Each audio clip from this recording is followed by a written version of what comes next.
ang langyaw mga kaigsunan sa probinsas Bohol.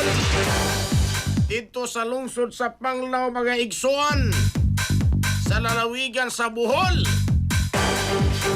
Yuman usa ka gatos ka libo ka pisos gitanyag. Nga ganti sa Bohol Local Government Unit. Ngano doon ay gitanyag mga kaigsunan. Ingon ani kadako nga kantidad sa salapi. Atong sayron ang tubag ni mong pangutana. Piragi sa pagpamati ni Katrupang Almi Mata. Live report. Yes, sa muhatag og ganti ang gamanang lokal sa Bohol, balor 100,000 pesos.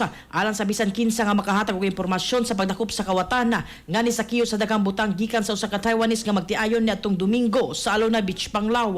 Sumala sa CCTV nga gi-upload sa Facebook, ang suspek nga nagsulbog short og itong mga hoodie jacket nakita nga naglingkod duol sa magtiayon og misagol sa uban pang mga turista. Pagkahuman nga nilakaw ang uban, gikuha niini ang bag sa magtiayon gikan sa ilawom sa lingkuranan og dali nga nilayas. Lakip sa gikawat ang duha ka passport, credit og debit card, kwarta sa peso og US dollar ug usa ka iPhone 16 Pro Max. Matud ni Linux unahan, tag-iya sa restaurant kaatbang sa netabuan ug uploader sa video. Nakuha ang iPhone gilabay sa kasagbutan nga posible aron malikayan ang tracking. Sigon ni unahan nga dili na musangat og reklamo ang magtiayon apan gusto lamang niini nga mabalik ang ilang passports aron makapauli sa ilang nasod. Mga katropa, alang sa mabahimsog sa Palawas, inumog Santhona Plus Gold. Alang sa nakahiusang Pilipino para sa Pilipinas, kini niyong katropa Almi Mata, XFM News.